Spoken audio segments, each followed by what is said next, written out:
Coba teman-teman perhatikan di ayat keempat surat Al-Qalam. Allah Subhanahu wa taala berfirman, "Wa innaka la'ala khuluqin 'azim." Sesungguhnya engkau wahai Muhammad benar-benar berada atau memiliki akhlak yang luar biasa. Azim. Azim itu menakjubkan. Azim itu istimewa banget, menakjubkan, di atas rata-rata. Dan Allah Subhanahu wa taala ketika mengatakan Rasulullah itu memiliki akhlak yang sangat menakjubkan, Allah menggunakan 2 kali penegasan. Pertama Allah mengatakan wa innaka, dan sesungguhnya engkau. Kemudian Allah menggunakan huruf lam ta'kid, yaitu la ala. Padahal Allah bisa saja mengatakan wa innaka ala khuluqin azim, atau wa anta la ala khuluqin azim. Allah bisa saja memilih salah satu di antara huruf penegasan ini. Bisa bisa la. Tetapi Allah menggunakan dua-duanya sekaligus. Wa innaka la'ala. Seolah-olah Allah mengatakan sesungguhnya engkau benar-benar, tidak diragukan sama sekali, ala khuluqin azim, memiliki akhlak yang luar biasa. Sampai Allah seolah-olah ngomongnya itu dengan penuh ketakjuban. Coba bayangin teman-teman yang dirahmati Allah. Allah saja ketika menjelaskan tentang akhlak Nabi, bahasanya tuh kayak takjub banget gitu. Kayak seorang laki-laki yang sedang memuja perempuan, saking takjubnya dia menggunakan penegasan-penegasan yang sangat banyak. Wah, itu luar biasa, itu keren banget. Pokoknya keren banget, sampai ada penegasan suara, panjangnya kalimat. Kalau orang Jawa itu nyebutnya dengan istilah, kalau banter itu kenceng, tapi kalau kenceng banget bianter.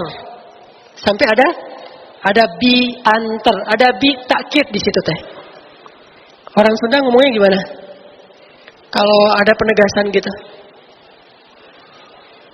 Pisan gitu ya. Gitu gak sih? Pisannya tuh panjang. Jadi mat arid lis sukun.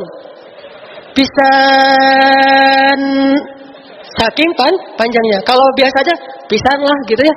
Ini mah pisannya mat wajib muttasil. Jadi tidak ada mazhab, kalau wajib muttasil kan semua riwayat membaca panjang. Kalau munfasil ada yang membaca panjang, ada yang membaca pendek. Misalnya ya ayyuhalladzina amanu in tuti'u, itu kan munfasil.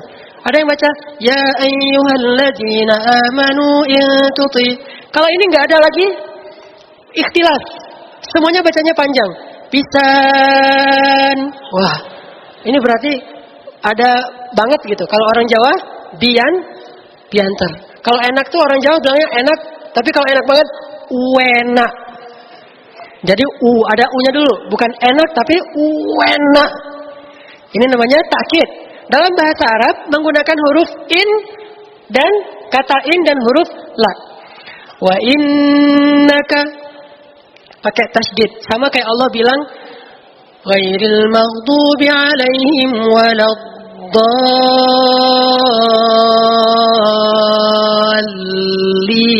Udah do-nya panjang pakai tasydid pula. Itu artinya sesat banget. Itu maksudnya gitu. Bukan sesat. Kalau sesat doang dol. Tapi kalau sesat banget dolin. Jadi nggak boleh kita, aduh, saya mah malas buat panjang-panjang, biasa-biasa aja deh. Saya mah orangnya nggak mau berlebihan. Walau dolin, nggak boleh. Karena di situ yang dimaksud sesat banget. Begitu juga dengan ini. Wa innaka la'ala khuluqin azim. Udah ada kalimat azim, ditambah dengan lam, ditambah dengan in. Wah, luar biasa. Jadi Allah kayak lagi takjub banget kepada akhlak Nabi. Allah kan maha hidup. Pernah ngelihat akhlaknya Nabi Adam, pernah melihat akhlaknya Nabi Nuh, pernah melihat akhlaknya Ibrahim, pernah melihat kesabaran Nabi Nuh terhadap istrinya, pernah melihat kesabaran Nabi Ayub dengan penyakitnya, pernah melihat kesabaran Nabi Lut kepada istrinya. Tapi Allah tidak pernah setakjub menggambarkan akhlak Rasulullah sallallahu alaihi wasallam. Kalau Allah mengatakan akhlak nabi-nabi yang lain, Allah nggak seperti ini banget. Ini kelihatan banget. Jadi kayak ada aura takjub dari Allah dengan mengatakan wa innaka la'ala khuluqin azim.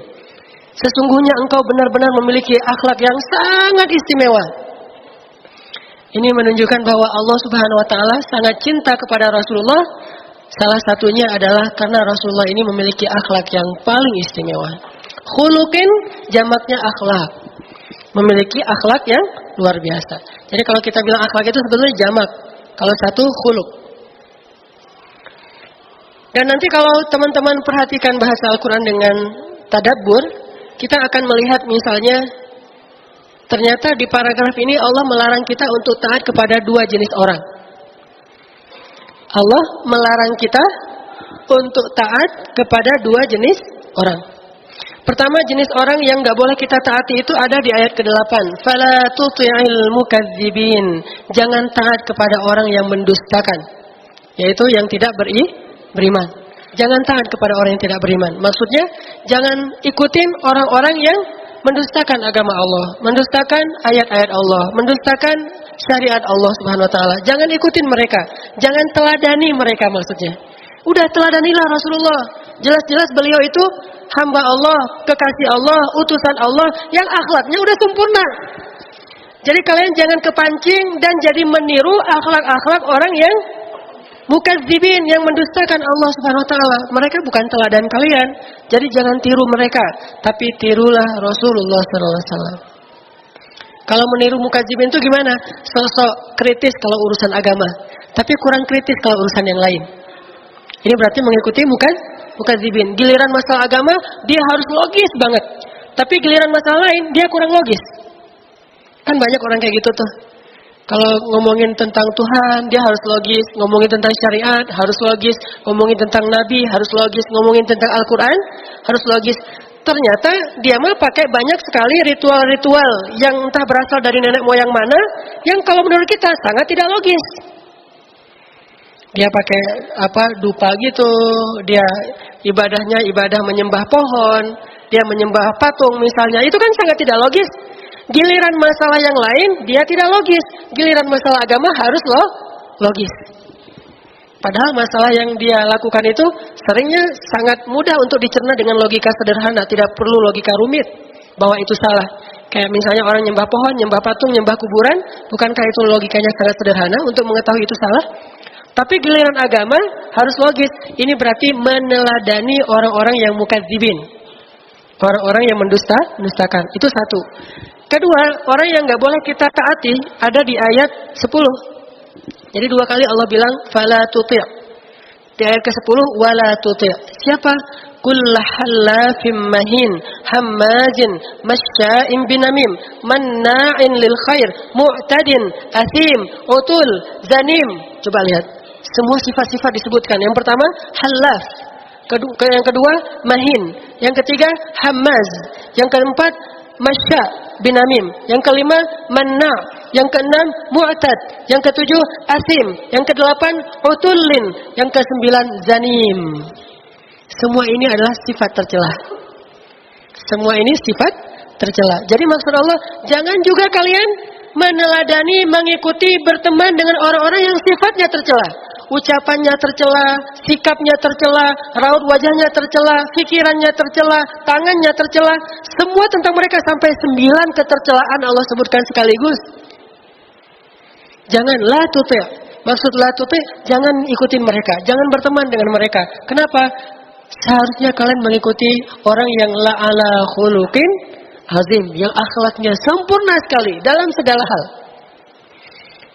Coba lihat Allah ketika ngomongin orang yang akhlaknya buruk kayak marah gitu ya. Manna'in, masya'in, zanim dan seterusnya. Allah tuh kayak marah banget kepada orang-orang itu. Jadi kalau kita baca itu iramanya kurang lebih fala tuti'il mukadzibin waddu law wala tuti' kulla hallafin mahinin hammazin masya'in binamim manna'in lil khair mu'tadin athim utullin zanim. Seolah-olah Allah ngomongnya kayak gitu. Ketika Allah ngomong tentang akhlak Nabi, wa innaka la'ala khuluqin azim. Allah kayak takjub. Tapi giliran ngomong akhlak yang buruk, Allah langsung pakai istilah. Ini kalau kita pahami sense bahasanya, di situ semua rata-rata pakai tasydid. Coba perhatikan, ada tasydid di setiap sifat itu. Halaf, ada tasydid ya. Kemudian mahin, oke. Hammaz ada tasdid, masya ada tasdid, manna ada tasdid.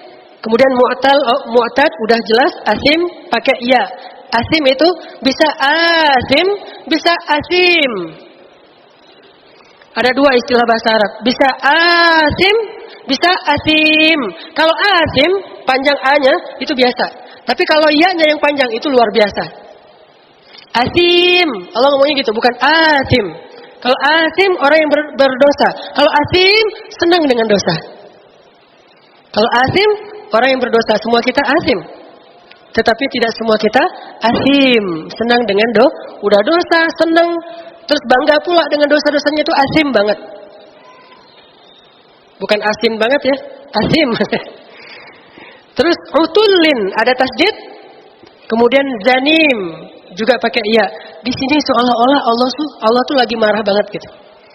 Ketika membahas tentang akhlak yang tercela, Allah tuh kayak nggak seneng banget dengan akhlak-akhlak itu. Sampai Allah menggunakan tasdid, ya untuk menunjukkan bangetnya.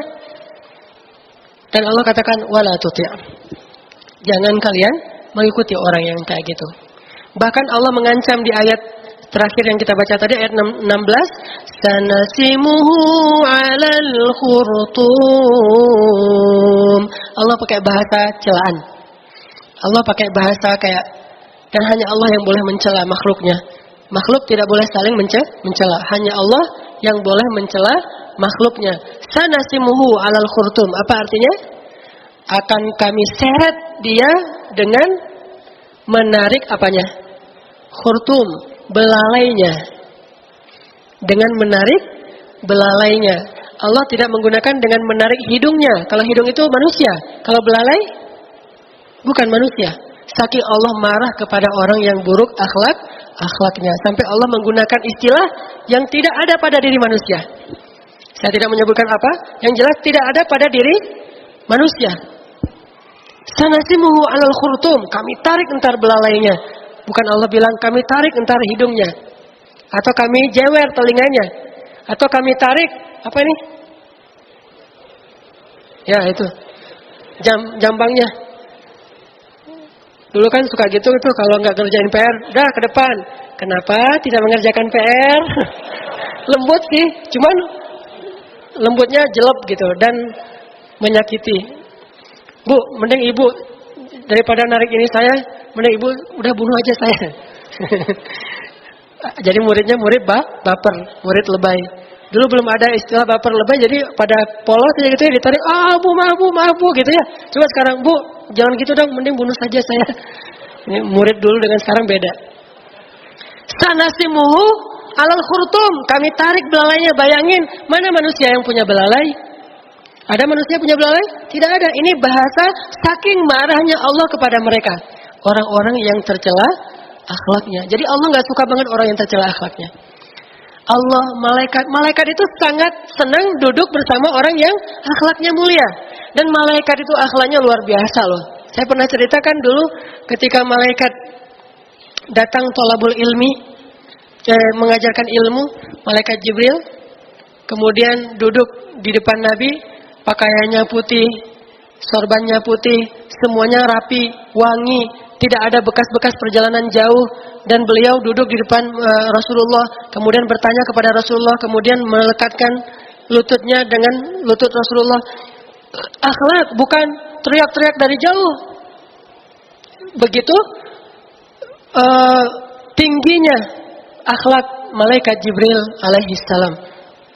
Begitu juga ketika Jibril datang ke rumah Khadijah. Dan waktu itu belum ada ayat hijab sebetulnya, masih di Mekah. Kan ayat hijab turunnya belakangan.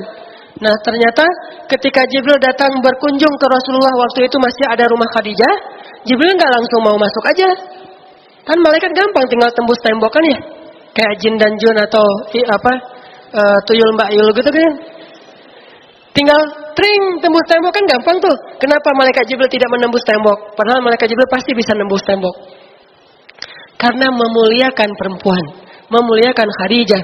Jadi malaikat Jibril tetap tok. Ketuk pintu. Udah ketuk pintu, assalamualaikum. belum terdengar suara Assalamualaikum. Dan malaikat Jibril by the way, ketika ketuk pintu, beliau menghadap membelakangi pintu, bukan menghadap ke arah pintu. Jadi kalau kita ketuk pintu, jangan gini. Malaikat Jibril itu ketuk pintu by the way-nya gini.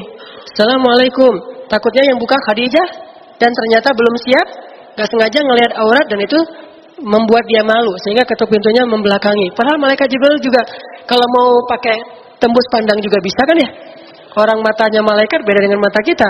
Teknologi kita aja bisa bikin tembus pandang dinding, apalagi teknologi malaikat. Tapi malaikat waktu itu nggak mau pakai teknologi tembus pandang.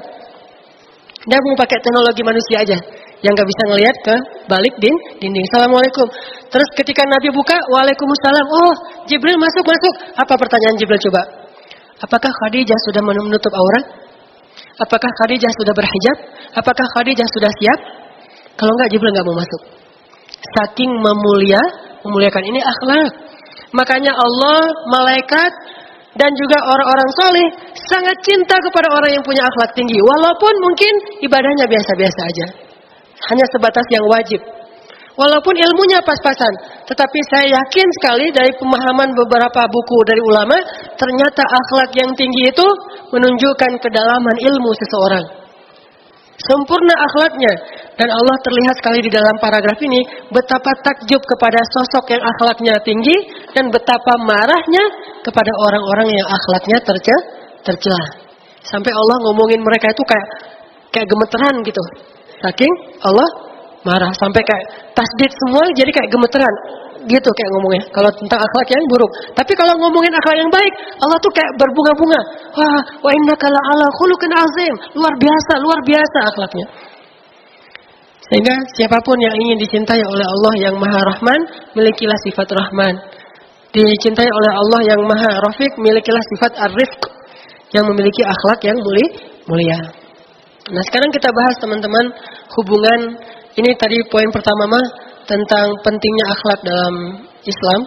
Sebegitu pentingnya sampai Allah kayak menunjukkan ekspresinya dalam ayat-ayat Al-Quran. Makanya ketika kita mentadaburi Al-Quran itu kita akan melihat ada aura ekspresi dengan menggunakan huruf-huruf tertentu atau kaidah-kaidah tertentu, dan itu sense itu nggak akan didapatkan dengan terjemah. Itulah pentingnya belajar bahasa Arab. Kalau kita ngerti bahasa Arab, kita wah, jadi gitu. Tapi kalau baca terjemah, oh, gitu doang. Kalau kita baca bahasa Arab asli dan kita paham, kita akan bilang, oh, wah luar biasa nih, wah gitu ya. Atau kalau orangnya soleh, masya Allah gitu kan? Karena tahu sense-nya. Tapi kalau baca terjemah flat, kayak datar aja, nggak ada ekspresi apa-apa. Karena terjemah, coba bayangin kalau ada tasdid kayak tadi, ada ya tambahan, nggak bisa ngomongin apa-apa ya. Masa terjemahannya orang yang berbuat dosa dalam kurung banget, kan susah kan ya? Jadi bahasa Arab tidak bisa diwakili dengan terjemah. Sehingga kita jadi tahu ada kayak aura-aura ekspresinya Allah di dalam huruf-huruf dan kata-kata di dalam Al-Quran. Kita bahas yang pertama, hubungan atau akhlak di dalam akidah. Ternyata dalam akidah aja itu ada titipan akhlak. Di antara contoh akhlak dalam akidah itu adalah, coba teman-teman buka surat Al-An'am ayat 108. Ini contoh akhlak dalam akidah. Surat Al-An'am ayat 108.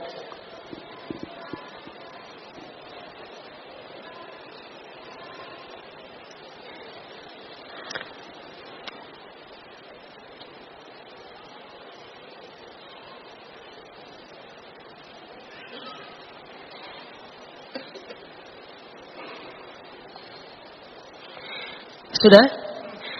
Bismillahirrahmanirrahim.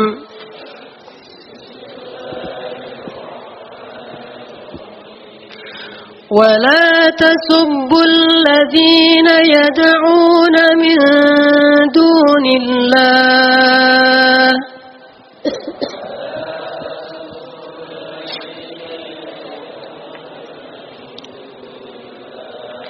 فَيَسُبُّوا اللَّهَ عَدْوًا بِغَيْرِ عِلْمٍ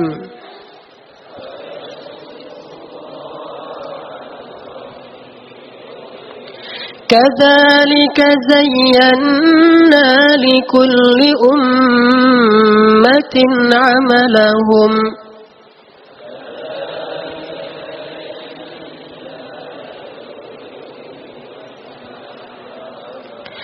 ثم إلى ربهم مرجعهم فينبئهم بما كانوا يعملون.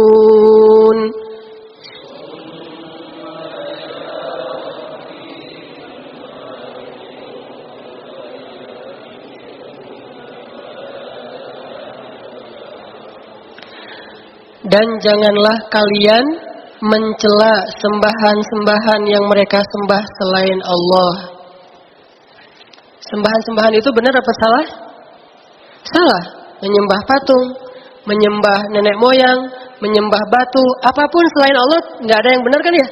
Karena satu-satunya sembahan yang berhak la ilaha illallah, cuma Allah doang yang ma'bud atau yang ilah, yang pantas disembah. Selain itu tidak ada yang pantas disembah. Semuanya salah, semuanya syirik, semuanya batil, semuanya keliru.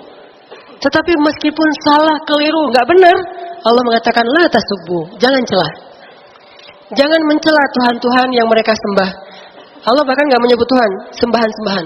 Jangan mencela sembahan-sembahan mereka. Misalnya kita bikin karikatur mencela dewa-dewa orang agama lain. Itu nggak boleh malah dalam Islam. Kalau sembahan mereka aja nggak boleh dicela, padahal jelas-jelas nggak ada, jelas-jelas salah, apalagi yang menyembahnya. Kalau yang menyembahnya belum tentu selama-lamanya dia kayak gitu. Bisa jadi suatu saat dia akan dapat hidayah, kemudian menjadi seorang hamba Allah. Itu apalagi lebih nggak boleh lagi dicela. Bahkan sembahannya aja nggak boleh dicela. Wala tasubbu, janganlah kalian mencela sembahan-sembahan yang mereka sembah selain Allah, karena nanti mereka akan mencela Allah bukan melampaui batas. Itu terjemahannya keliru. Aduan itu karena bermusuhan, karena terpancing. Jadi gara-gara kalian mencela Tuhan mereka jadi marah, akhirnya mencela Allah dan mereka tidak tahu. Bahasa Allah mereka tidak tahu. Demikianlah kami jadikan setiap umat itu menganggap baik perbuatan mereka. Bagi agama lain menurut mereka apa yang mereka lakukan baik atau salah? Baik. Karena Allah biarkan seperti itu, setiap umat itu memandang baik perbuatan mereka walaupun salah. Kemudian kepada Tuhan merekalah mereka kembali, lalu Dia memberitahukan atau menghisap kepada mereka apa yang dahulu mereka kerjakan. Ini jelas bab akidah. Dalam bab akidah aja ada akhlak, jangan mencela. Udah aja ngasih tahu bahwa Allah itu maha benar, bahwa Tuhan yang kalian sembah itu salah, tapi jangan memperolok-olok Tuhannya. Mengatakan Tuhan kalian itu salah, boleh, tapi memperolok-olok Tuhan itu tidak boleh. Ini akhlak yang luar biasa dalam Islam, bahkan dalam bab yang kayaknya agak-agak nggak nyambung dengan akhlak, tapi ternyata nyambung juga, ada juga nilai akhlak, yaitu di dalam bab akidah. Nanti kita bahas lagi dalam bab-bab yang lain, unsur-unsur akhlak dan juga teladan dari Rasulullah SAW dan prakteknya dalam kehidupan kita, insya Allah setelah selesai sholat Isya. Bismillahirrahmanirrahim. Teman-teman yang dirahmati Allah Subhanahu Wa Taala, tujuan dari pembahasan kita pada malam ini adalah gimana cara kita selalu menimbang-nimbang unsur akhlak dalam setiap aktivitas kita, bahkan termasuk dalam masalah akidah kita dan juga ibadah kita. Kalau muamalah sudah pastilah ya, muamalah kan emang hablum minan nas, hubungan dengan manusia, udah pasti harus ada unsur akhlaknya. Tapi ternyata yang hablum minallah juga, yang hubungannya kita dengan Allah aja, di dalamnya ternyata juga ada unsur akhlak. Sehingga kita selalu coba menimbang-nimbang, jangan sampai gara-gara akidah kita kehilangan akhlak, gara-gara ibadah kita kehilangan akhlak, dan gara-gara pengen menjadi orang yang secara muamalah itu eksis juga kehilangan akhlak. Jadi gara-gara akidah kehilangan akhlak banyak. Salah satunya tadi, begitu semangat akidahnya tinggi akhirnya mencela Tuhan-Tuhan apa yang tidak benar dari sembahan-sembahan orang lain misalnya. Ini kan kadang-kadang semangat tinggi. Ya la ilaha illallah, tidak ada Tuhan yang patut disembah selain Allah. Berarti semua ini tidak patut disembah. Maka saking semangatnya, dia celah satu-satu. Dia bikin karikatur, dia bikin kalimat-kalimat, caption, komen, apapun yang sifatnya mencela sembahan-sembahan orang lain. Ini saking semangatnya. Benar semangat itu, tapi salah karena tidak dibingkai dengan akhlak. Jadi ada orang gara-gara akidah kehilangan akhlak, ada. Ada juga yang gara-gara ibadah kehilangan akhlak. Ini lebih banyak. Gara-gara ibadah kehilangan akhlak, ini lebih banyak lagi. Terutama kalau teman-teman pergi umroh dan haji. Ini kan ibadah yang luar biasa ya. Tapi justru saking pengen taatnya, saking pengen dapat fadilah yang besar, malah mengabaikan unsur-unsur akhlak. Ini banyak sekali. Dan juga dalam mencari keutamaan dalam muamalah, pengen eksis, pengen banyak followers, pengen bikin heboh, pengen terkenal, pengen kaya, pengen banyak teman, akhirnya juga kehilangan unsur akhlak. Ini yang kita hindari. Jadi tujuan dari pembahasan kita malam ini yang humanity dan morality adalah coba kita selalu menimbang-nimbang dua hal dalam aktivitas hidup kita. Satu, ini berpahala nggak di sisi Allah? Itu yang pertama kita tanya. Yang kita lakukan ini berpahala nggak di sisi Allah? Setelah kita bertanya itu, kemudian pertanyaan kedua, ini bermanfaat nggak untuk orang lain? Kalau nggak ada manfaat, minimal ini ganggu orang lain nggak sih? Menzalimi orang lain nggak sih? Nyusahin orang lain nggak sih? Minimal itu. Berpahala nggak di sisi Allah? Oke, berpahala. Alhamdulillah. Berarti ada satu pertanyaan lagi nih. Belum tentu juga yang kita anggap berpahala ternyata udah benar. Pertanyaan kedua supaya lebih utuh, tanya, ini ada manfaatnya nggak untuk orang lain? Kalau nggak ada, tanya lagi, atau minimal ngerugiin orang lain nggak? Nyusahin orang lain nggak? Kalau nggak ada, maka insya Allah ini sudah sempurna. Dua hal ini harus jadi pertimbangan kita. Ini pola pikir yang sangat sederhana, tetapi ini terus dipakai dalam kondisi apapun. Termasuk dalam dakwah. Kita berdakwah nih, ini berpahala nggak ya? Insya Allah, namanya berdakwah kan ya? Insya Allah, namanya orang berdakwah, siapa yang menunjukkan kepada jalan kebaikan, maka dia dapat pahala dari orang yang melakukan kebaikan. Sampai Nabi mengatakan, jika ada orang yang Allah berhidayah lewat kamu, itu lebih baik daripada dunia dan seisinya. Lebih baik daripada dunia dan seisinya. Berpahala, tapi tanya dulu, pertanyaan kedua. Dakwah ini memang berpahala, tapi dakwah saya ini bermanfaat nggak buat orang lain? Jangan-jangan kita berdakwah bukan bermanfaat, malah memecah belahkan. Belum tentu yang berpahala itu bermanfaat, karena bisa jadi yang berpahala kalau ditempatkan di satu tempat yang tidak layak atau tidak pantas, tidak pada tempatnya, maka itu justru mengurangi manfaat, bahkan memunculkan mudarat, malah memecah belahkan. Kayak kita nge-broadcast hadis, hadisnya sahih, tapi pemahamannya dhaif. Ini banyak nih. Saya pernah bilang hadis dhaif dengan pemahaman sahih itu lebih aman daripada hadis sahih dengan pemahaman dhaif. Saya ulangin, hadis dhaif dengan pemahaman yang sahih itu lebih aman daripada hadis sahih dengan pemahaman yang dhaif. Contohnya, bahkan hadis yang palsu. Kalau palsu hadis bukan hadis. Kalau dhaif masih hadis. Walaupun dhaif tapi masih hadis. Dan kata para ulama, hadis dhaif itu lebih utama daripada ucapan-ucapan para ulama. Jadi kalau quote dari para ulama aja kita copy paste, kita share, apalagi hadis dhaif. Bahkan quote dari orang kafir aja kita share kan? Ada quote dari siapa gitu, motivator siapa kita ambil. Wah ini bagus nih kita share. Giliran hadis, itu dhaif, tinggalkan saja. Gimana kita meletakkan hadis? Hadis dhaif, semua ulama sepakat lebih utama daripada kata-kata para ulama. Dan dia boleh dipakai dengan syarat tidak bertentangan dengan hadis sahih. Cuma itu syaratnya. Tidak bertentangan dengan hadis sahih. Kalau tidak bertentangan, enggak masalah, sebagai motivasi, penyemangat. Sehingga hadis dhaif, bahkan hadis palsu, bagi orang yang pemahamannya sahih masih aman ketimbang hadis sahih bagi orang yang pemahamannya dhaif. Kalau orangnya pemahamannya sahih, begitu hadisnya palsu, dia akan bilang jangan pakai, ininya palsu. Pemahamannya sahih kan? Hadisnya dhaif, oh nggak apa-apa kita pakai karena nggak bertentangan dengan hadis sahih. Lagian ini juga baik, bagus. Tapi hadis sahih dengan pemahaman yang dhaif malah bahaya. Hadisnya maksudnya ini, dia maksudnya yang lain. Salah faham, salah tangkap. Sehingga tetap dakwah pun sekalian, walaupun berpahala di sisi Allah, kita harus tanya unsur bermanfaat nggak nih untuk orang lain. Kalau tidak ada manfaat, minimal ini membahayakan nggak nih, merugikan nggak, menyusahkan nggak, meresahkan tidak dakwah saya. Kalau meresahkan, maka kita harus memikirkan tentang how to yang lebih layak, lebih pantas sehingga memunculkan manfaat.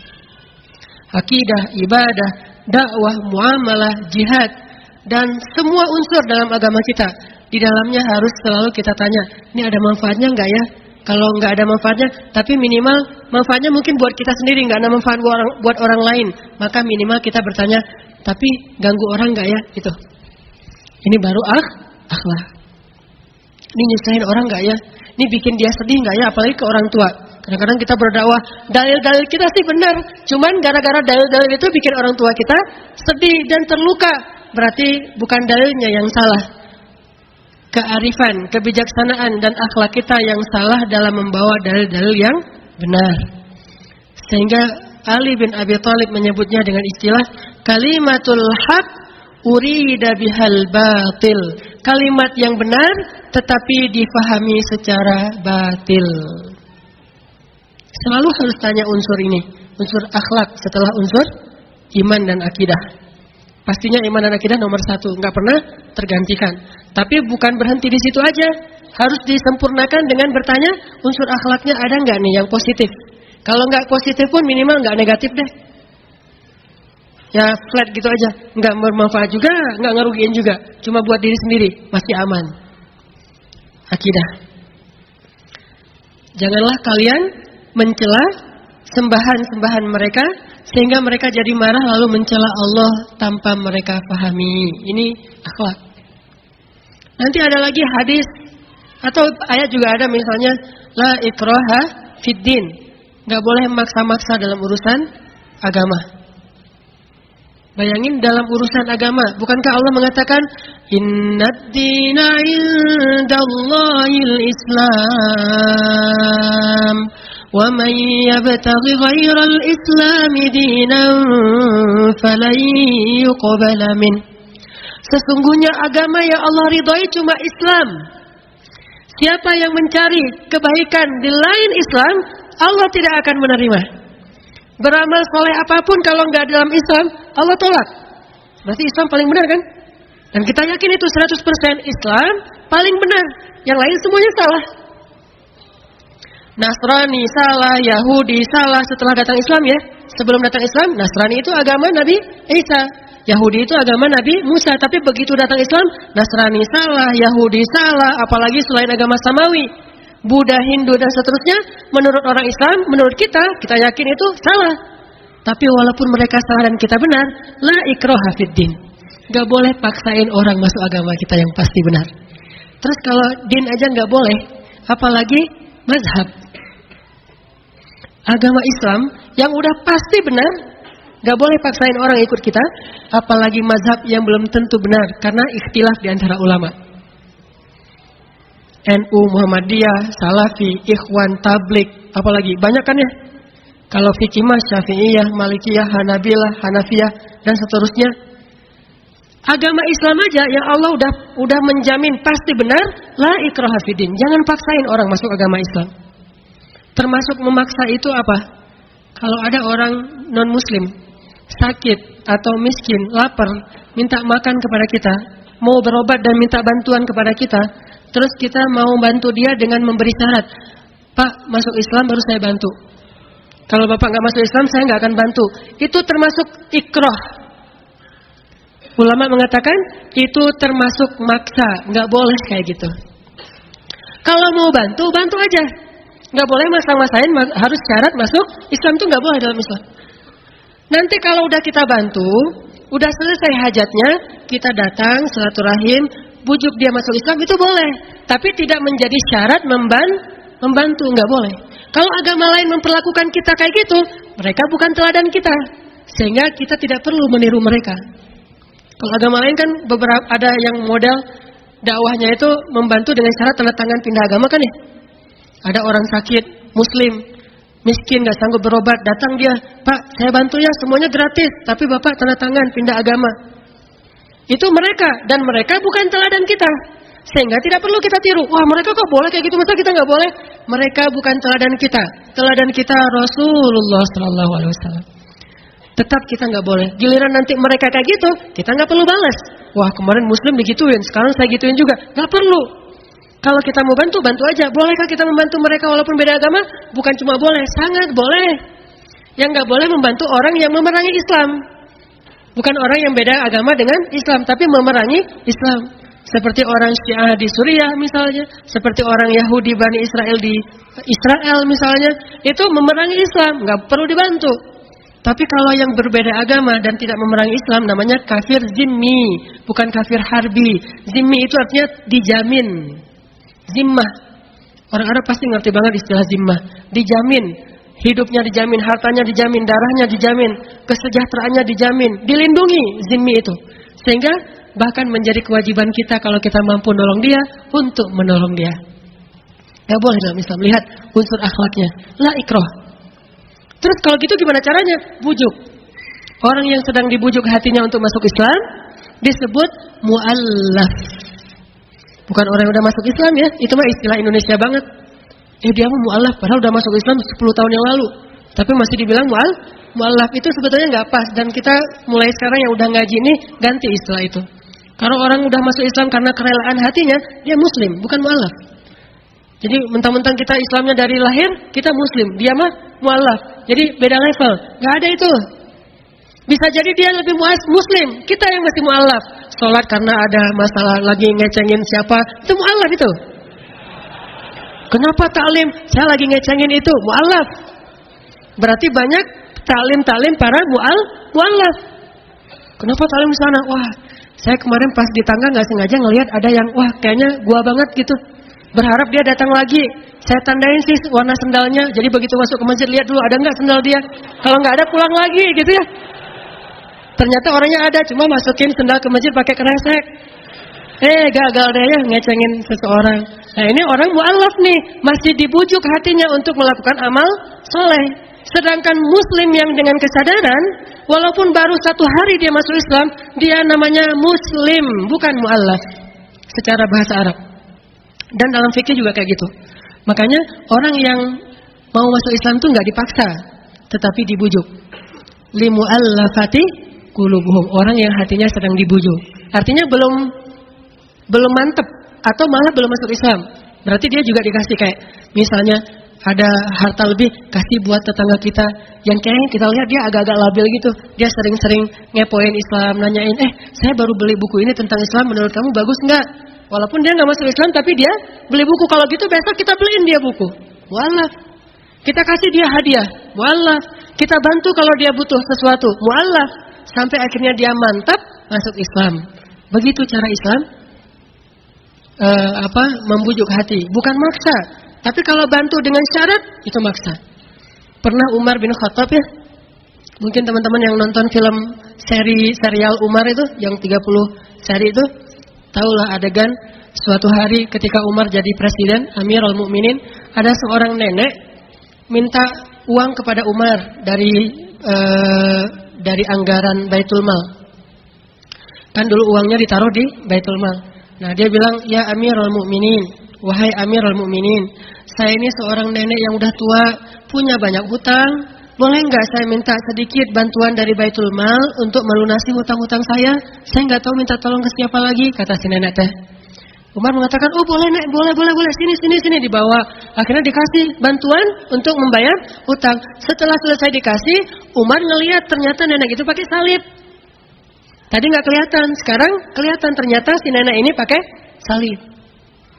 Dan karena dulu mungkin semua orang Arab juga memakai kerudung, walaupun kerudung itu syariat Islam, tapi di Arab mah kadang non Muslim juga pakai Kalau kayak sekarang malah biarawati juga kan pakai hijab yang syar'i ya. Biarawati juga syar'i kan ya. Malah muslim yang kurang-kurang syar'i nih. Biarawati lebih syar'i. Udah pakai warna putih di luar hitam lagi tuh kayak Bunda Maria gitu kan ya. Kayak Saint Mary. Jadi nggak ketahuan muslim dan tidak muslim. Baru ketahuan ternyata ada kalung salib. Begitu Umar melihat ada kalung salib, Umar langsung manggil lagi, "Nenek sebentar. Ada apa?" "Nenek, kan nenek udah ngelihat Islam begitu baik, akhlaknya luar biasa. Saya sebagai khalifah memberi bantuan juga buat nenek. Kenapa nenek nggak masuk Islam?" Umar cuma nanya gitu doang. Jawaban nenek ini apa? "Ya Amirul Mukminin, saya itu perempuan yang sudah tua, udah nggak sanggup mikirin yang berat-berat kayak gitu," kata dia. Jadi bagi dia agama itu berat. Dia mah nggak mau pikir. Udah aja saya mah hidup aja biasa aja menghabiskan hari tua. Udah nggak sanggup lagi mikir mana agama yang benar, mana agama yang salah. Udah nggak sanggup mikir. Sama kayak kita nggak sanggup nonton acara-acara debat gitu tuh nggak sanggup. Capek gitu nontonnya. Udahlah cari yang versi lawaknya aja deh gitu misalnya. Karena udah nggak sanggup mikir. Nah si nenek ini menganggap agama itu suatu teori yang terlalu berat untuk pikiran dia. Sehingga dia bilang, "Ya Amirul Mukminin, saya tuh udah tua, udah gak sanggup lagi mengikuti hal-hal kayak gitu. Udah gak update lah. Saya mah yang gini-gini aja gak apa-apa, agak-agak klasik, jadul gitu. Genrenya ini aja." Dia mah genre agamanya tetap itu. Umar setelah itu membiarkan dia pergi. Tapi ternyata Umar tiba-tiba jadi feeling guilty. Jadi ngerasa kayak bersalah gitu. Saya tuh maksa gak ya? Sampai segitunya Umar, coba hati-hati. Menurut kita maksa gak tuh? Gak maksa kan? Udah dikasih soalnya, baru nawarin. Dan itu cuma menawarkan, gak maksain. Gak ngasih syarat tanda tangan, gak. Cuma nawarin doang. Kayak gitu aja Umar ngerasa feeling guilty. Gimana yang memaksa? Gara-gara feeling guilty akhirnya Umar pergi kepada ulamanya sahabat. Salah satu ulamanya sahabat itu Ali bin Abi Thalib. Pergi kepada Ali, "Ya Abul Hasan." Dan kebetulan Ali juga mertuanya Umar. Nanti Umar menikah dengan anaknya Ali. "Ya Abul Hasan." Jadi kalau ada yang bilang Umar sama Ali itu musuhan, agak-agak aneh ya. Saya cari orang yang paling saya benci, saya lamar anaknya, kan gak mungkin ya. Justru karena saya mencintai orang itu, saya pengen menikah dengan anaknya, kan itu wajar. Tapi kalau gara-gara saya benci banget tuh sama orang, akhirnya saya pergi ngelamar anaknya, kan agak-agak gimana gitu kan. Mau gak misalnya teman-teman ngelamar anak seseorang yang sekarang lagi rame misalnya, kan gimana tuh? Kan aneh gitu misalnya. Kalau misalnya gak suka, ya gak mungkin dilamar. Mustahil Umar menikahi anaknya Ali gara-gara terlalu benci kepada Ali. Mustahil. Ditambah lagi Umar memberi nama putra-putranya, Ali memberi nama putra-putranya itu dengan nama Umar.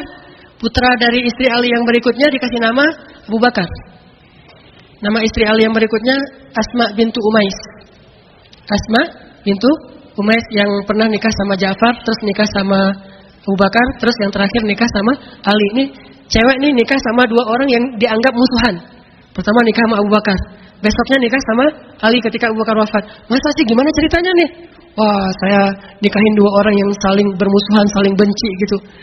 Pertama suami saya Abu Bakar, dia benci banget sama Ali. Sekarang saya nikah Ali, dia juga benci sama Abu Bakar. Gak mungkin. Kemudian dari Asma bintu Umais, Ali itu dikaruniai 3 orang putra. Yang pertama namanya Abu Bakar, yang kedua namanya Umar, yang ketiga namanya Utsman. Coba bayangin, mungkin nggak saya gara-gara benci banget sama seseorang, saya kasih nama anak saya nama dia? Nggak mungkin kan? Dek, namanya siapa? Fir'aun. Fir'aun kenapa? Soalnya bapak saya mah benci banget sama Fir'aun, makanya saya dikasih nama Fir'aun. Kan mustahil kan? Nggak mungkin. Adik namanya siapa? Namrud. Anak pertama Fir'aun, anak kedua Namrud, anak ketiga Dajjal. Wah, mustahil kan ya? Gimana ceritanya? Saking bencinya nih. Saya pokoknya benci banget sama Dajjal. Kalau saya punya anak laki-laki, saya kasih nama untuk Dajjal. Biar saya terlalu teringat dengan Dajjal. Hei Dajjal, gitu. Kan astagfirullahaladzim, mustahil. Jadi nggak mungkin seorang Ali bin Abi Thalib yang salih, yang akhlaknya mulia, yang banyak ilmu, menamakan anaknya dengan semangat baper. Menamakan anaknya dengan semangat baper.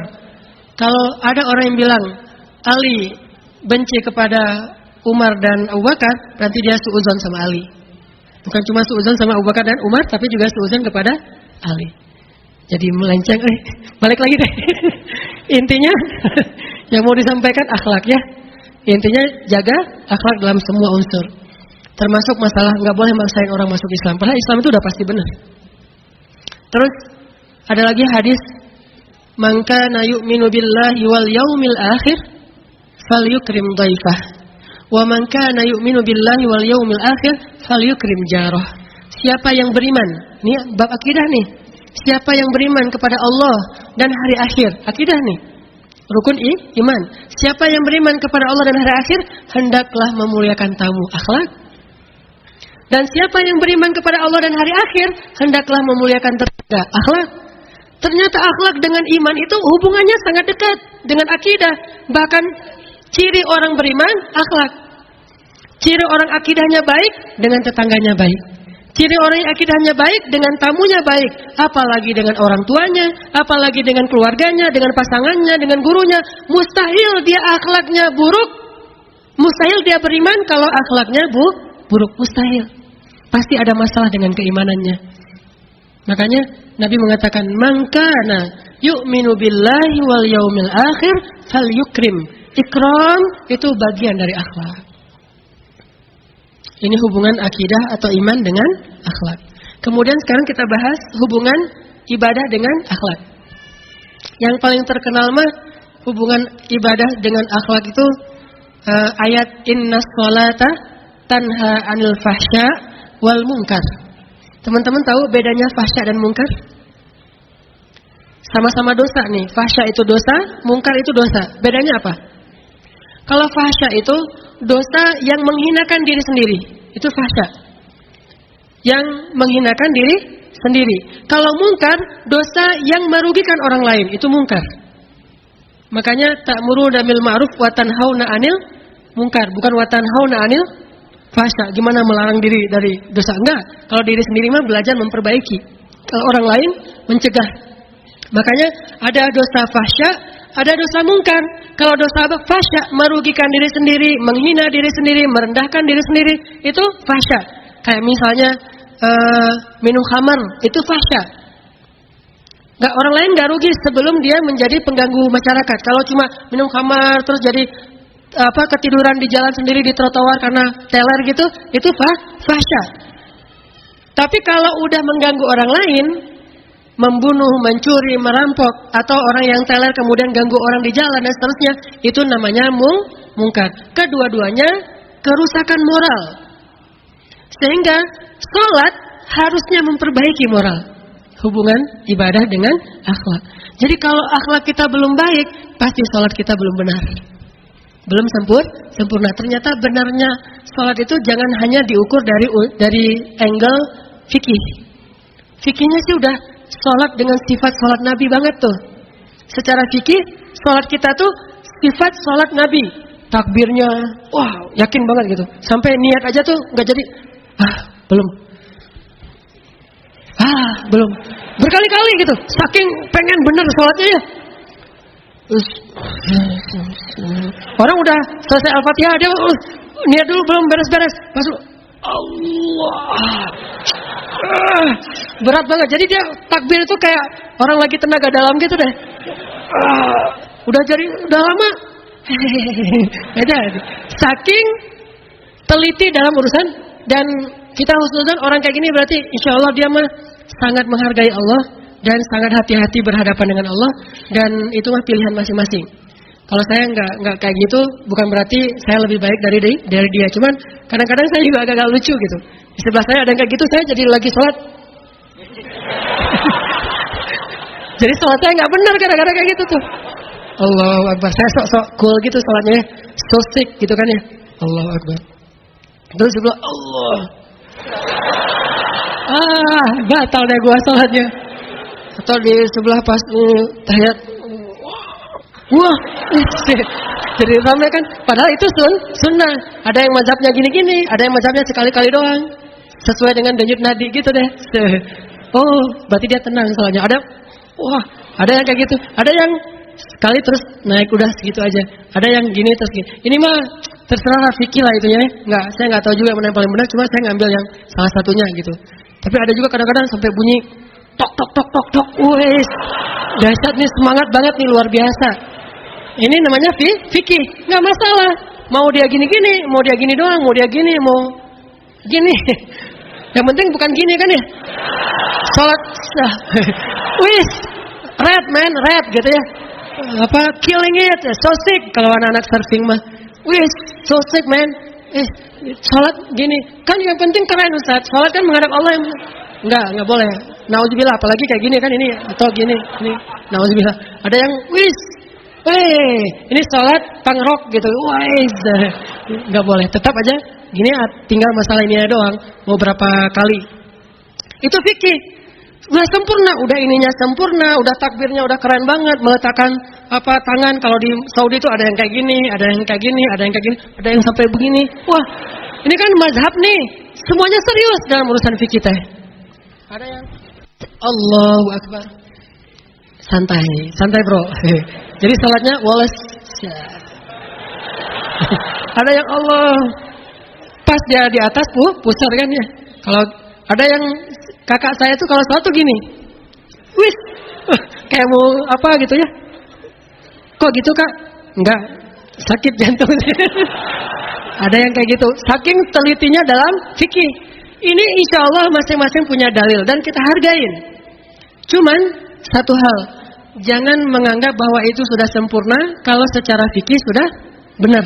Lihat dulu efeknya kepada akhlak. Kalau fikihnya udah keren banget, takbirnya udah mantap banget, tasyahudnya udah luar biasa, tapi akhlaknya begitu selesai sholat dengan orang lain tuh gaya sombong gitu. Saya kayaknya yang paling sifat sholat Nabi itu yang paling mirip dengan Nabi kayaknya saya nih. Kayak udah pernah ketemu Nabi aja, teman sebelah kanan kiri dia itu menurut dia nggak pernah belajar sifat sholat Nabi, jadi kalian mah sholat masih amatiran, saya mah udah profesional. Sholat amatiran, dia yang pro gitu ya, sholat pro mah gini nih, sholat pro nih. Lihat, orang pro mah biasanya santai tapi benar. Kalau yang amatiran heboh sendiri tapi nggak benar gitu kan. Amatiran mah gitu ya. Ini sombong. Berarti sholat dia belum sempurna karena tidak memperbaiki akhlak. Apalagi kalau ada orang tua, kan ada mazhab orang tua ya, mazhab klasik gitu deh. Kalau lagu mah yang hujan turun gitu ya. Itu mazhab klasik gitu orang-orang tua. Nah, ada yang mazhab yang hujan turun lagi di bawah payung hitam. Ternyata habis sholat, biasanya mungkin kalau orang dulu menganggap memang bukan fikih, tetapi kayak budaya yang positif lah ya, salaman kanan kiri. Dia karena ngerasa saya kan udah banyak baca hadis, saya mah sunnah banget lah. Begitu ada yang orang tua gini, malah orang tuanya kakek-kakek usia 70 tahun, dia masih 17 tahun, yang satu 70 tahun, dia 17 tahun gaya. Pas disalamin sama kakek-kakek, wah ini sholatnya belum memperbaiki akhlak. Kakek-kakek ini nggak usah ngomongin sunnah di situ karena tidak ada yang melanggar sunnah. Omongin bab ikram, memuliakan orang yang lebih tua dari kita. Kalau sesama teman mungkin pas diginiin, tar aja, boleh sama teman. Atau pas diginiin sama dia, gaya-gaya anak skate gitu deh. Apa bro? Oh ya. Atau bro gitu, boleh aja deh sama temannya, tapi sama kakek-kakek. Bro sis. Ada kakek-kakek, Assalamualaikum warahmatullahi. Sampai kadang-kadang ke belakang gitu kan ya, semuanya disalamin. Saking mulianya hati beliau kan, pengen maaf-maafan, mungkin semuanya ada dosa nggak disengaja, tadi lagi jalan kesenggol atau apalah, semuanya selesai. Nah pas sampai di sebelahnya, yang sebelah paling ininya udah muter sampai sebelah sini. Ini luar biasa akhlaknya, saya nggak ngerti. Belajar sunnah kok akhlaknya gini? Berarti sholatnya tidak memperindah akhlak. Harusnya ya kayak nanti kalau emang menurut kita itu penting banget untuk dibahas, mau dibahas kata si kakek teh. Ya kayak mau dibahas. Akhirnya ya udah yuk kita di luar aja kata si kakek. Wah, ngeluarin jurusnya dalil masing-masing. Ini punya dalil, keluarin jurus MMA lah, mixed martial art jadinya. Udah aja lah kalau kakek-kakek yang mau salaman, hormati dia sebagai orang tua kita. Dan dulu kan ada nasihat ulama, kalau kita ketemu orang tua, kita anggap bahwa dia lebih duluan beramal soleh daripada kita. Kalau ketemu anak muda, kita bilang kita lebih banyak dosa daripada dia. Kalau ngelihat ada orang lebih tua, kita anggap dia lebih duluan beramal soleh daripada kita. Amalannya lebih banyak. Kalau ke anak muda, yang lebih muda dari kita bilang kita lebih banyak dan lebih duluan buat dosa daripada dia. So, gimana kita mau menyombongkan diri? Sehingga pas orang tua gitu, ya, kalau perlu gitu ya, walaupun nggak perlu gitu, kata si kakek, nggak usah gitu amat juga, keles, kata si kakek, biasa aja lah gitu. Ini akhlak. Jadi inna sholata tanha, mencegah, menghilangkan fahsya'i wal munkar. Jadi jangan sampai fitnah gara-gara ngaji udah di TSM jadi kayak gitu. Pas salaman ada yang datang lagi dari belakang dicoel-coel gitu mau salaman. Ngaji di mana lo? Di TSM. Saya pernah ngajarin kayak gitu. Orang saya juga kalau disalamin orang tua saya gitu-gitu deh, sok tawadu gitu. Tawadu aja pakai sok gitu ya. Wes. Tapi nggak akan duluan karena saya nggak nganggap itu sebagai rutinitas yang perlu, tapi sangat menghargai kalau ada yang kayak gitu. Jadi saya nggak akan ngeduluin ini. Wes, semuanya silakan satu-satu gitu. Apalagi modelnya gini, mangga. Menganggap dirinya suci, ntar dulu pakai parfum dulu, silakan satu-satu. Enggak gitu-gitu amat. Tapi kalau ada yang nyodorin duluan, ya saya hargai, ya gitu. Intinya akhlak di atas masalah pemahaman fikih kita. Terus ayat cerita tentang hubungan ibadah dengan akhlak yang lain, yang paling indah juga adalah ibadah Rasulullah SAW. Kan ada cerita tuh Rasulullah lagi sholat, biasanya Rasulullah tuh kalau ngimamin sholat bacaannya panjang. Tapi suatu hari Nabi ngimamin sholat pas lagi mau baca panjang, kayak kalau kita mah udah mulai alif lam mim gitu kan ya, kayaknya nih bakalan panjang nih. Alif lam mim. Langsung ruku gitu. Oh, kenapa ruku? Rasulullah pernah kayak mau baca ayat yang panjang gitu, tiba-tiba kepotong di tengah jalan langsung ruku. Dan sujud dan selesai. Ketika selesai sholat, sahabat agak-agak penasaran gitu nanya, ya Rasulullah, ada musibah atau ada kejadian apa ya Rasulullah kok tiba-tiba mempercepat sholatnya nggak kayak biasanya? Kata Rasulullah, ya tadi ketika saya sholat pengen baca ayat yang panjang, tiba-tiba mendengar seorang anak menangis di belakang dan saya khawatir menyusahkan ibunya sehingga saya mempercepat sholat saya. Lihat akhlak Rasulullah. Bukan cari kepuasan pribadi. Wah, saya mah 1 juz lah kalau sholat mah. Kalau kalian nggak sanggup, udahlah kalian sholat di tempat lain aja. Di sini mah untuk orang-orang yang hebat, untuk orang-orang yang hafiz. Ini mah barisan hufaz, hafiz Al-Quran, ahli Quran semua ini. Kalau sholat kita mah Al-Baqarah paling kecil, paling sedikit itu. Biasanya kita Al-Baqarah, Ali Imran, Al-An'am, tapi 1 ayat pertama doang. Ini saking semangatnya. Jadi dalam ibadah pun jangan mencari sensasi pribadi. Pertimbangkan juga unsur ini menyusahkan orang enggak. Jadi kalau tadi yang rakaat kedua agak panjang, maaf ya, soalnya belum ada anak kecil menangis. Kalau ada anak kecil menangis pasti saya baca Al-Ikhlas. Qul huwallahu ahad, Allah. Kenapa Ustaz? Anak kecil nangis, ikut sunnah Nabi. Saking Nabi itu sangat care dengan orang-orang sekelilingnya. Termasuk yang lebih terkenal lagi, Nabi lagi sholat terus sujud ya, cucunya naik ke atas punggung beliau kan.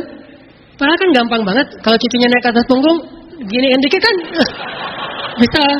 Jadi maaf Rasul, kan bisa aja. Nabi mah enggak, didiamin aja. Sampai sahabat juga bingung nih, kenapa sujud lama banget.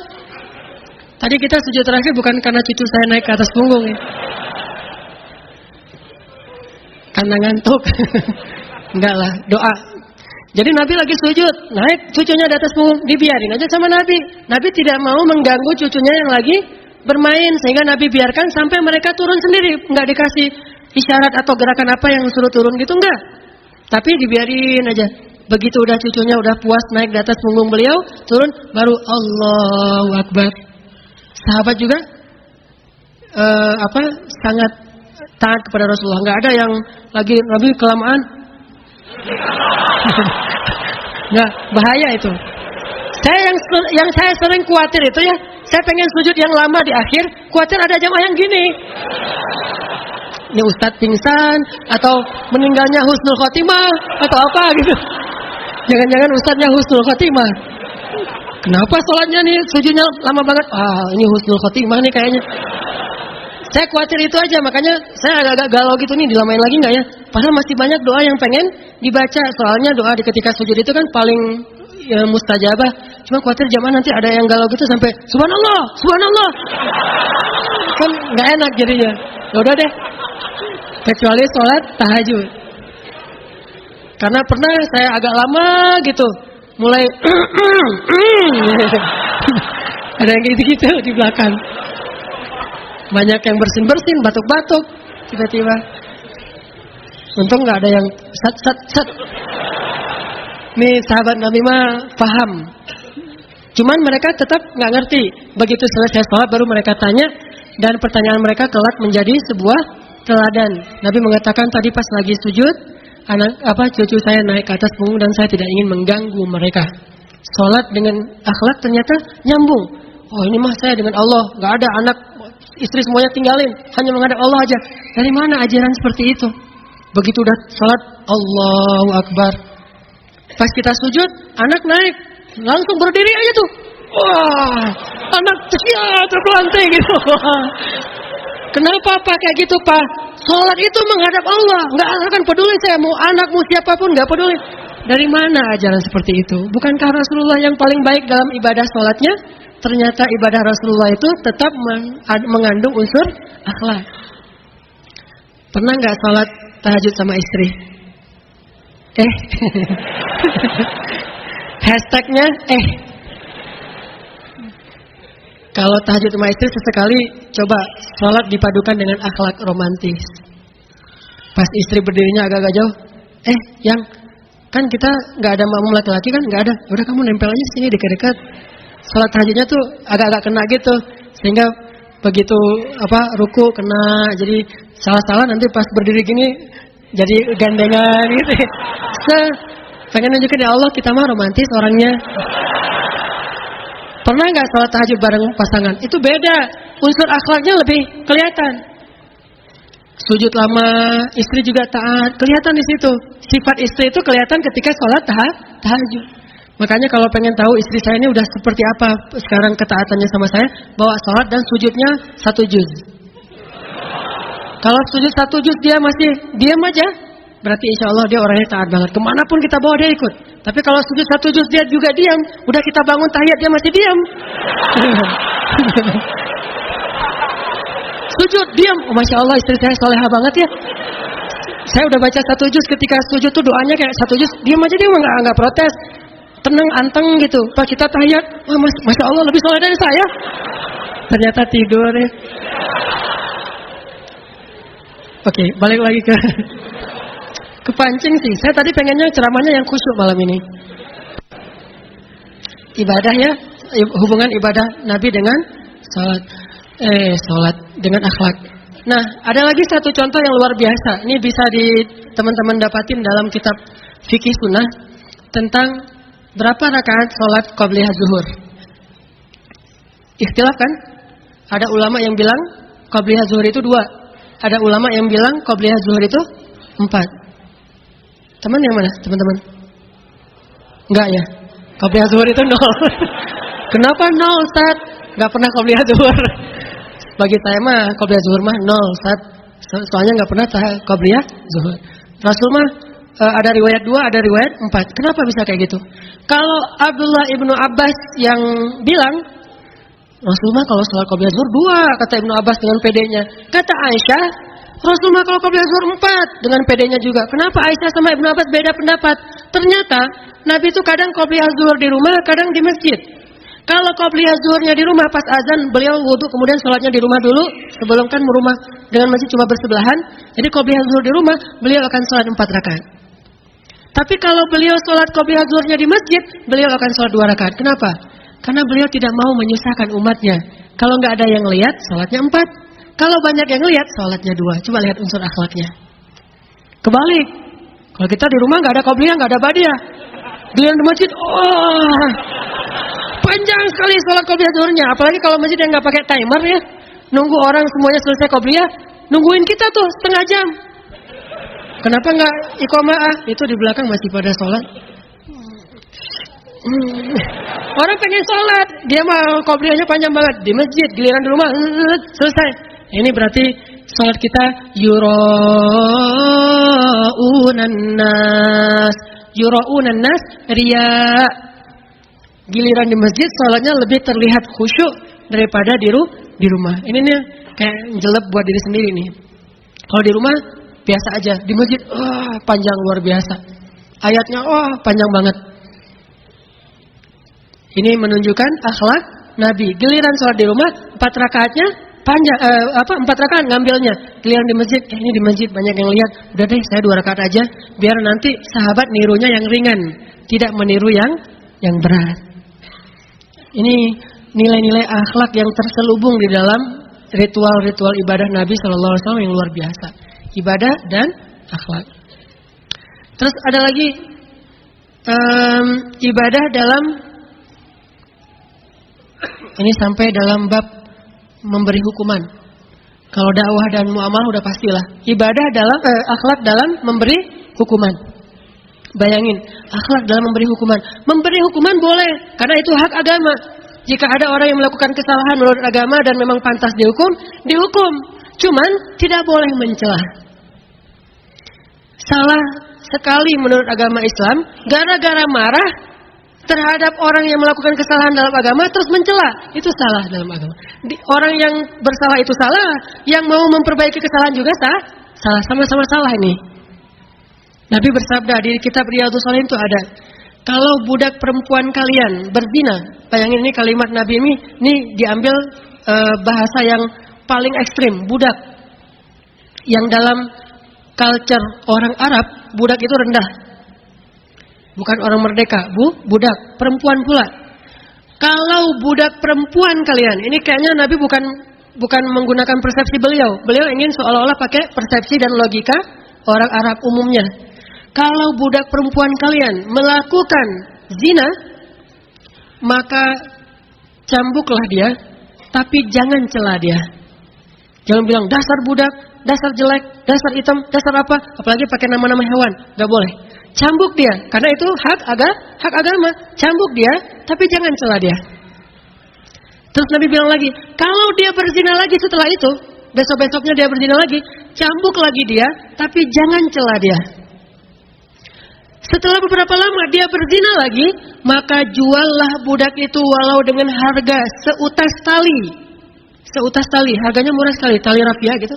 Harganya 5.000, 10.000. Juallah dia walau dengan harga seutas tali, tapi jangan cela dia. Tetap coba lihat bagaimana mengkombinasikan antara hukuman agama, undang-undang, hukum dengan akhlak.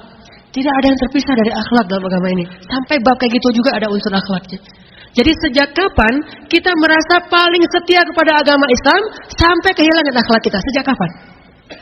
Merasa udah paling membela agama Allah sampai saking semangatnya membela agama Allah kehilangan akhlak. Sejak kapan itu berlaku? Apakah kita lebih setia terhadap Islam daripada Rasulullah? Bukankah Rasulullah itu paling baper urusan agama? Paling sensitif urusan agama? Paling kena banget urusan agama? Paling sedih banget kalau urusan agama? Paling serius kalau urusan agama? Tetapi kenapa tetap tidak kehilangan sisi akhlaknya? Karena akhlak nggak bisa dipisahkan dalam bab apapun dalam agama kita. Tetap nggak boleh. Saya sedih ketika kemarin ada adegan misalnya, walaupun adegan-adegan yang lain saya juga sedih, misalnya ada adegan presiden tidak mau menemui ulama. Sedih kita, bukan bab masalah demonya, saya nggak tahu pro yang mana. Ini nanti masalah pilihan masing-masing. Kita boleh pro A dan B dan Z dan segala macam. Cuman bab seorang presiden tidak mau menemui ulama yang udah datang ke depan istana, ini bagi saya ada rasa sedih. Tapi bukan berarti kita boleh mencela. Begitu mencela, kaum muslimin berteriak. Ini yang saya agak-agak lebih sedih lagi. Kenapa celaan diteriakin seolah-olah itu sebuah pembenaran, bahwa itu hero, bahwa itu hebat? Gak boleh seperti itu. Kita harus tetap menjaga akhlak sebenci apapun kita kepada seseorang. Bahkan walaupun kita pengen menghukum dia, tetap menjaga akhlak. Hukum aja, tapi jaga akhlak. Kayak misalnya ada perempuan di zaman Nabi yang berzina itu kan, kemudian mau dirajam aja terus, karena itu hak agama. Tetapi jangan gara-gara merajam, lantas kita mencela dia dengan mengatakan perempuan keji. Gak boleh. Ada lagi seorang laki-laki yang minum khamar. Kalau dia mabuk tuh dia suka ganggu orang di jalan. Ganggu orang gitu. Akhirnya ditangkap sama sahabat. Kata Nabi, ikat dia di tiang masjid. Dulu tiang masjid itu sekalian jadi penjara. Jadi masjid itu bank juga masjid, sholat juga masjid, jihad di masjid mulainya, ngatur-ngatur negara di masjid, penjara juga di masjid, karena memang belum membutuhkan ruang penjara khusus. Orang diikat di tiang masjid. Setiap sahabat yang masuk masjid dianjurkan oleh Nabi ambil sendal dan pukul dia pakai sendal. Jadi hukumannya tuh kayak gitu, ambil sendal, mukulnya hanya satu bagian yang boleh di sini. Nggak boleh, wah ini kamu dasar. Nggak boleh di sini, nggak boleh di tempat lain. Cuma di sini doang bolehnya. Ini Islam, indahnya Islam. Tapi bukan berarti akhlak mulia, lantas hukum nggak tegak, nggak boleh juga. Berarti nggak adil kan ya? Kalau gitu buat apa kita berbuat baik, mending buat jahat aja sekalian karena nggak dihukum juga. Kata orang, katanya agama yang mulia, tapi kok orang masuk neraka? Kalau nggak ada neraka, lantas buat apa kita berbuat baik? Mending kita buat jahat aja, toh nggak akan masuk neraka juga. Justru neraka itu untuk memberi keadilan bagi manusia supaya orang tidak berbuat jahat. Indahnya akhlak Islam, cuman nggak boleh berlebihan. Hukum aja. Karena dia ganggu orang di jalan, dia diikat di tiang masjid. Setiap mau masuk masjid ambil sendal, pok masuk masjid. Ambil sendal, pok masuk masjid gitu. Oh loh, masuk masjid. Tapi ada seorang sahabat pas ngambil sendal, saking ini kayaknya hamasahnya, masya Allah nih. Orang ini luar biasa. Oh, saya paling benci dengan kemungkaran. Saya sama sekali nggak ada toleran dengan kemungkaran. Saya ambil sendal, dipukul sambil mengatakan, celaka kamu. Memukul sambil mencela. Nabi langsung menegur, janganlah kamu membantu syaitan untuk mencelakai saudaramu, yaitu dengan cara mencela. Pukul aja, tapi jangan dicela. Jangan juga dipuji. Udah mukul muji, itu namanya ngenyek ya. Saleh ya. Gak perlu kayak gitu teh. Ini mah basa-basi tingkat dewa ini. Udah aja, jangan dicela, jangan dipuji, pukul aja. Wajah biasa aja, nggak usah. Nggak usah juga. Nggak usah. Ini mah dua-duanya nggak balance. Wajah yang dalam serius-serius, ketawa-ketawa, santai-santai, dan seterusnya. Baper juga baper. Kan ada wajah baper tuh, emoticon. Baper. Senang. Jadi jangan mau mukul orang. Ini kayaknya, wah ini mah psikopat ya, mau mukul orang tapi tersenyum. Jadi kayak ada kebahagiaan mukul orang gitu. Jangan gitu-gitu juga. Islam tuh ideal banget. Kalau kita belajar tentang Islam lebih luas, kita akan tahu agama kita itu memang agama paling luar biasa, agama paling benar, agama paling ideal, dan tidak ada kenyamanan dan peradaban kecuali di dalam Islam. Tapi kita belajarnya sepotong-potong sih, masih parsial, tidak universal, tidak syumul belajar Islamnya dalam menghukum. Terakhir, walaupun nggak semuanya dibahas, tapi hanya beberapa hal aja. Bahkan kepada hewan pun akhlak itu menurut Islam jadi kayak penting banget gitu. Bab hewan aja bisa jadi fatal dalam Islam. Contoh, seorang perempuan yang Nabi pernah ngelihat di dalam api neraka itu gara-gara apa? Membiarkan seekor kucing mati terkurung di rumahnya. Bukan bunuh kucing tuh. Kalau bunuh kucing gimana lagi kan ya? Ini membiarkan kucing terkurung gak ditolong sampai mati, itu dia menjadi ahli neraka. Berarti bab akhlak ke hewan juga masuknya bab neraka. Bukan Islam lebay, bukan lebay itu mah. Ini saking akhlak itu penting dalam Islam. Wah lebay banget sih, masalah kucing aja neraka. Enggak lebay. Saking Islam itu mengatur semuanya dengan akhlak, bab ke hewan aja sampai segitunya. Gara-gara dia membiarkan kucing mati gak dikasih makan dan minum dan terkurung, akhirnya dia menjadi satu dari antara ahli neraka. Sebaliknya, ada seorang perempuan yang dulunya dia pezina, lalu dia sudah bertobat. Bukan pezina ngasih minum anjing terus masuk surga, salah ya. Ini ada yang disensor nih ceritanya. Oh katanya, itu aja pezina, kalau bisa kasih minum anjing bisa masuk surga. Kalau gitu enak banget, mencuri kasih minum anjing masuk surga, merampok kasih minum anjing masuk surga, berzina kita selingkuh yuk, nanti kita tinggal kasih minum anjing masuk surga. Nggak gitu atuh. Yang sempurna baca kisahnya. Pezina ini sudah bertaubat. Jadi bukan pezina masuk surga. Orang yang bertaubat dari zina masuk surga, itu benar. Kalau pezina masuk surga, nggak ada itu. Nggak ada pezina yang masuk surga. Nggak ada peminum khamar yang masuk surga. Nggak ada pencuri yang masuk surga. Nggak ada pembunuh yang masuk surga. Nggak ada pendosa yang masuk surga, itu nggak ada. Tapi yang ada orang yang bertaubat dari dosa masuk surga, itu semuanya insya Allah seperti itu. Mantan pembunuh, mantan pezina itu masuk surga. Tapi yang paling penting di sini adegannya apa? Saking seriusnya dia bertobat, sampai ada anjing yang kehausan aja dia tolong. Justru gara-gara amal itu Allah kasih sayang kepada dia, terus dia dikasih hidayah dan jadilah dia perempuan yang solehah dan masuk surga. Lihat, dengan anjing aja kayak gitu. Sehingga walaupun anjing itu adalah binatang yang najis dalam fikih Islam, kan kalau kena liur anjing atau lidah anjing mah harus disamakan ya.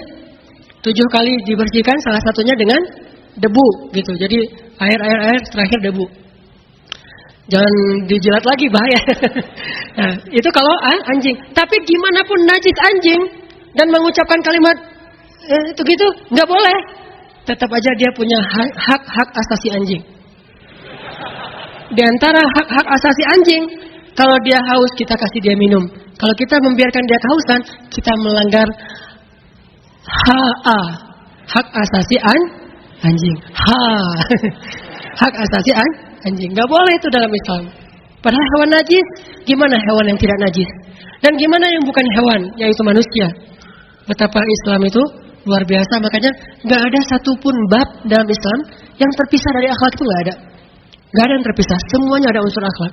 Tinggal kita ngulik, cari tahu, insyaallah kita akan melihat ternyata Islam itu benar-benar wa ma arsalnaka illa rahmatan lil alamin. Dengan ketegasannya ada akhlak, dengan kemarahannya ada akhlak, apalagi dengan kebahagiaan, kelemah lembutan dan hal-hal yang sifatnya baik, pasti ada akhlaknya. Mudah-mudahan ini bermanfaat. Mari kita tutup dengan banyak-banyak beristighfar. Kita kebanyakan ketawa malam ini. Astagfirullahaladzim. Dan paling banyak dosanya kayaknya saya, gara-gara saya jadi orang ketawa.